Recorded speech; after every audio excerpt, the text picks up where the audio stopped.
Hey, J-Ro, how you doing this evening? I'm good. I'm good. I'm doing great, man. I know you're a very busy guy, so I'm going to jump right into this interview, but I have to ask you, what made you decide to get into the music industry? What made me decide? I was already doing music, so it kind of just came to me, really.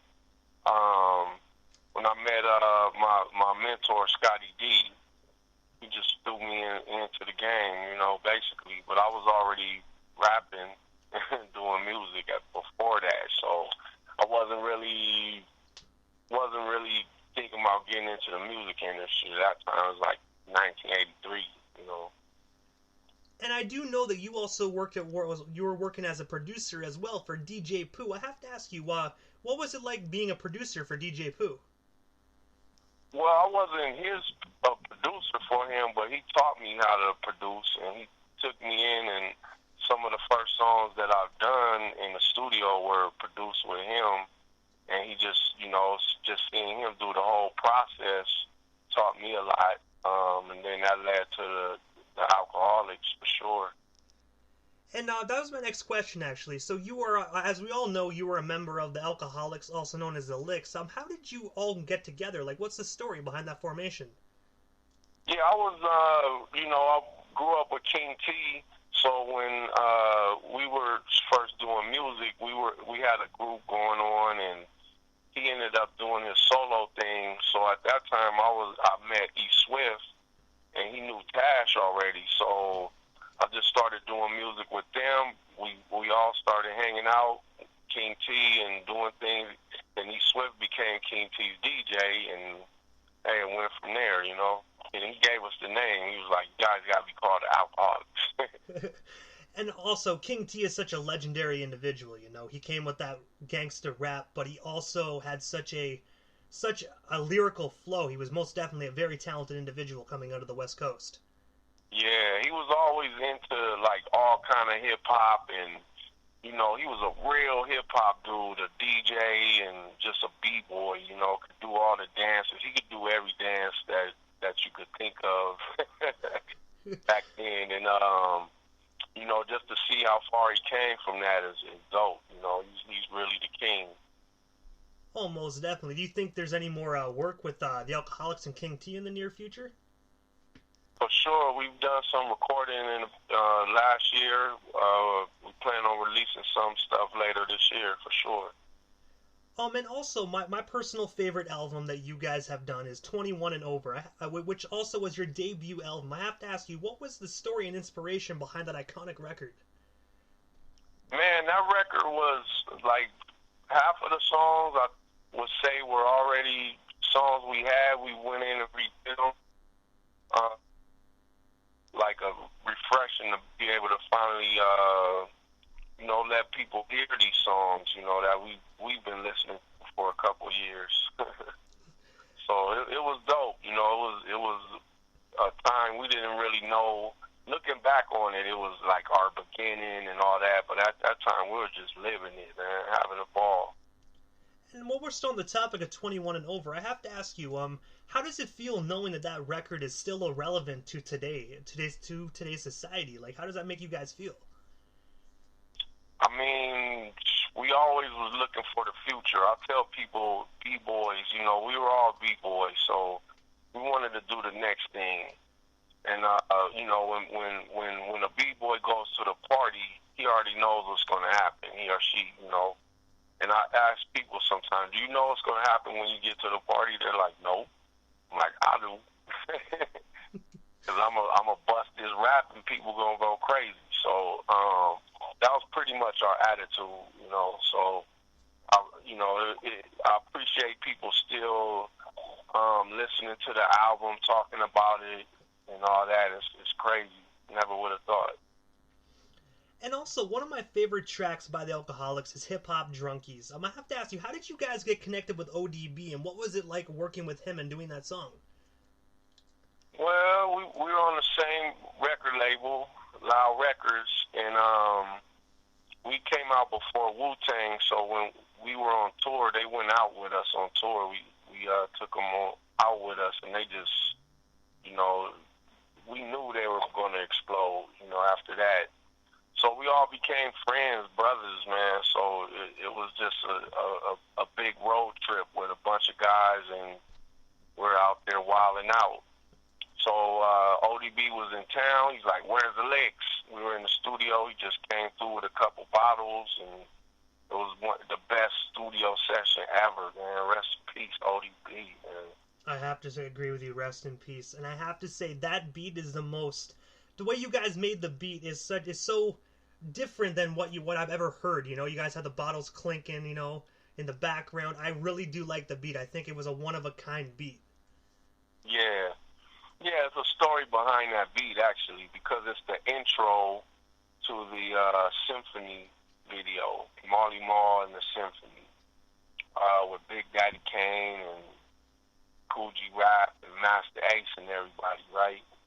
So we used to listen to this beginning of this song, because it's not a song that was made off of this. It was just the intro to a video. So we took that part and we did the song, and we went to clear it. Marley Marl called us and was like, "Hey, I'll give you guys the reels to this, the real sounds." He sent it to us, and hey, we did the song, you know. So it was a big story. We were thinking about doing that on the first album, actually, and it took us to the third album to actually make the song. Hey, but you know what? Some things are always good to wait for, because I have to say that song, I'm telling you, that is my go-to song. When I crack a beer, that's a song I jam to. I love it. That's what's up. So, also in 1995, the Alkaholiks were a part of the soundtrack for the movie Friday. I have to ask you, what was that experience like, being able to work on the Friday movie soundtrack with Ice Cube? Oh man, once again, like, you know, once DJ Pooh, when we were doing work together, he went off to work with LL Cool J, and then he started doing some work with Ice Cube, and he just gave us a call and was like, "I got to get you guys on this. I've been talking about this movie for years, and it's finally going down." We're like, wow. So called us up. We were actually on the road. We were out in New York at the time. And that's why when you hear on the song, we're talking to these girls and we're getting all the lingos mixed up. So, yeah, shout out to the girls that was in the studio with us, man. Yeah. It must have been such also an amazing experience. Did you guys happen to be able to go to the set at all, or was it just a soundtrack? Nah, we didn't go down to the road. We were like, so we were on the road. We knew that in the movie. So how big, just put away. Wasn't like, you know, like, oh, making this movie. But he called us for the soundtrack. Just like, let's do this. You know, for sure. And also, your solo record was Rare Earth B-Boy Funk Volume 1. I have to ask you, what was that got released in '98? Sorry, what made you decide to do a solo record? Say that one. Oh, sorry. Back in 1998, you released Rare Earth B-Boy Funk Volume 1. What made you decide to start a solo career? Well, I was some people moved in 2003. I released that album out there, working, doing some stuff, everything out there, you know, about Nobel Prize Committee, hip hop, coaching football, many things in the clothing store. So one of the things that I did was release a few mixtapes out there. It's a really dope album. I had a number in Paris, is what I love, you know, for my guy, Ford. That was a cool experience. Love it. President life out here in the U.S. Just, you know, helping out. Me and Sweden got a good thing going on. Most definitely. And I have to say, so the next question I have, it's actually kind of a little bit away from music, but when I was doing my research for the interview, I played this game a million times and I had no clue you were even a part of it, but you did some voice work for the video game Grand Theft Auto 5. I have to ask you, what role did you play in that game, and what was it like actually doing that project? Was it different than working on music? Uh, yeah, man. My big bro, he called me up. He's like, I need you to come down and do some voice work on GTA. And when I got it, it was like, well, what hip hop scene is it? I was loving it. So I went in my thing. I don't know where I came out in that game, so, but you know, it was a good experience down there and everyone. I did, man, big up J. Cole. And also, I saw you are number one on the Hip Hop Gods Radio Top 10. I have to ask you, how does it feel knowing after all these years, J-Ro is still topping the charts? Oh, sorry about that. I know I saw on your Instagram story that you are number one on the Hip Hop Gods Radio Top 20. How does it feel after all these years you are still topping the charts? Oh, that's big, man. I mean, I could never take that lightly. Doing my own solo and song, keep them there is really, you know,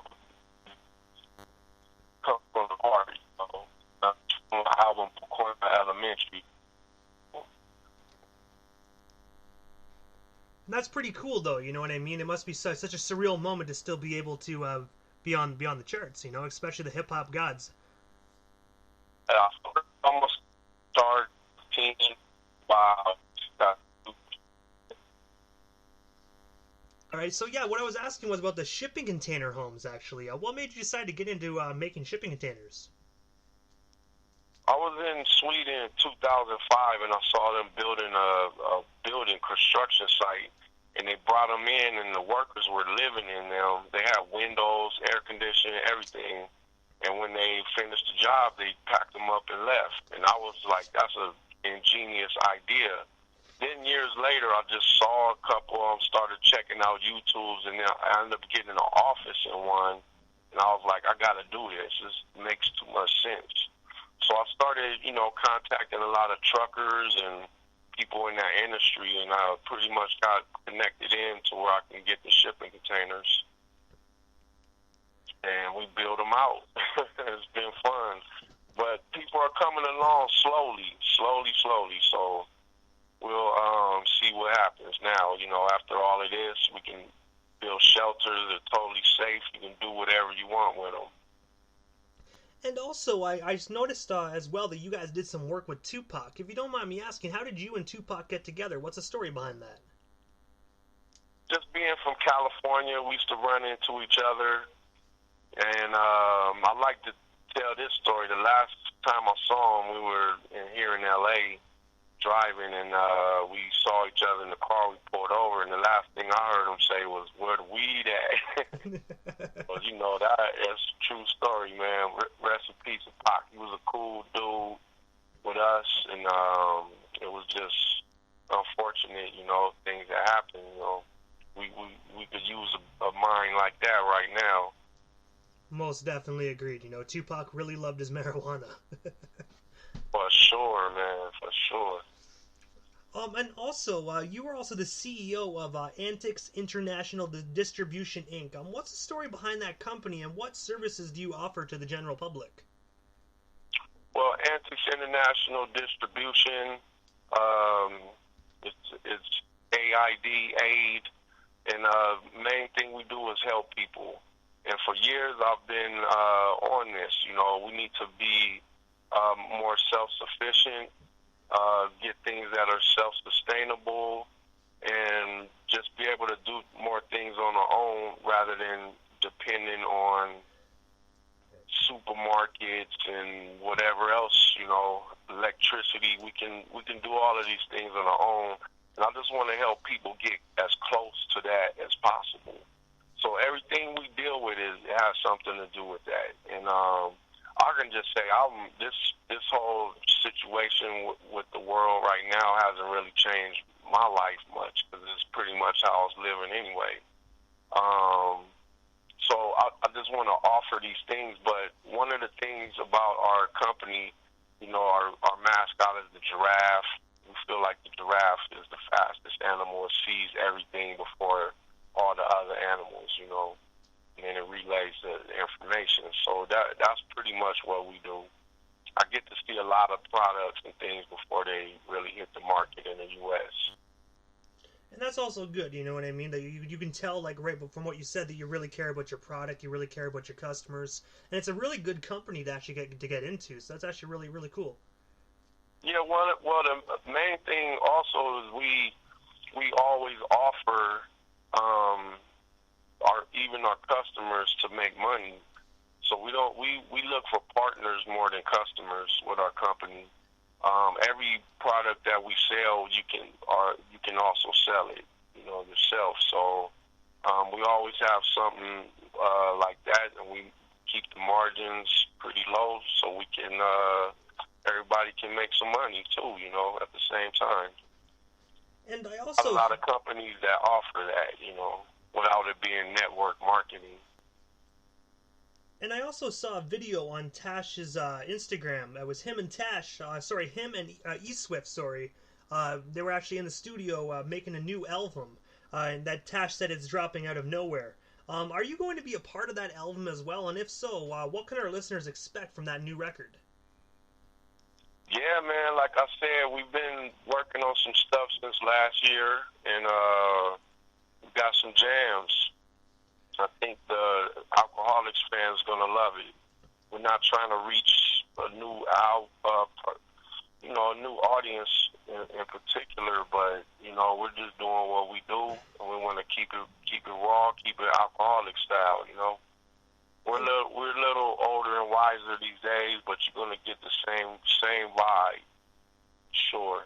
And the one thing I've always wanted to ask you guys is, I know for a while you guys called yourselves the Alkaholiks, but then for a little while you switched to the Licks. What made you guys decide to kind of switch to the Licks? Like, was it due to, individuals not liking the name the Alkaholiks? Well, we knew we were going to catch a lot of flack from the name from the beginning when we first picked it. But, you listen to the first song, Make Room, which says the Licks, baby, so we always called ourselves the Licks, it was just like a nickname. And then it just got to the point where, we did a lot of stuff, and we put out a lot of singles, a lot of good music, we hit the charts, and it was time to maybe explore a few more options. We weren't able to get, sponsorships. We were banned from a few states, that we couldn't even perform in. So it was pretty much, we took it as a badge of honor, of course. But, the Licks was our name from the beginning, so we were just exploring what it would be like just rolling out with that name. And, especially when people start banning you in other countries, you know what I mean, then it's also a time when you guys should be like, maybe we should go to the Licks, But I still think they shouldn't be banning you from countries just because of a name, You guys are a musical act, and I personally don't really condone that, but other people think differently. For sure. So it was just like, a lot of people thought we should be getting liquor endorsements, but no liquor company would even touch us because of our name. It was like a catch-22, But it's why people love us. I wouldn't change a thing, man, for sure. So I have to ask you, what's next for J-Ro, other than your international distribution company and the new Alkaholiks album coming out? What's next for J-Ro? The sky's the limit, man. I'm going to just keep going, keep staying busy. Always Alkaholiks for life, Liquid Crew for life. I want to help a lot of new artists do their thing.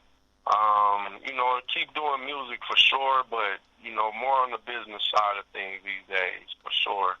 Keeping it international, spreading the love, So, J-Ro, this is the time in the interview that I just give a chance for the individual that comes on the show, just a chance to give shout-outs to whomever they want to give shout-outs to, and also your social media handles. That way our listeners can follow you if they're not already doing so. For sure, for sure. You can find me at Original J Ro, Original JRO. That's my main handle. You can find me at Dr. Robinson CBD, Dr. Robinson CBD. Check out my whole La Liga crew. I want to give a shout out. Shout out to the Licks, man, Swift and Taz, King T, everybody in the Liquid crew. Big Scotty D for making all this possible for us. I want to give a big shout out to Ice T, man. That's my man, and proud of him, and that's like my idol. So man, shout out to everybody. Be safe wherever you are. God bless, and let's get back out there. I gotta say, J-Ro, thank you so much for coming up on the show. I've been a huge fan since I was a very young boy, so this has been a surreal moment for me, so thank you so much, and I pray for your safety out there during this pandemic. Absolutely, man. Same to you, man. Be safe out there. You as well, brother. Have yourself a wonderful night. All right. Take care.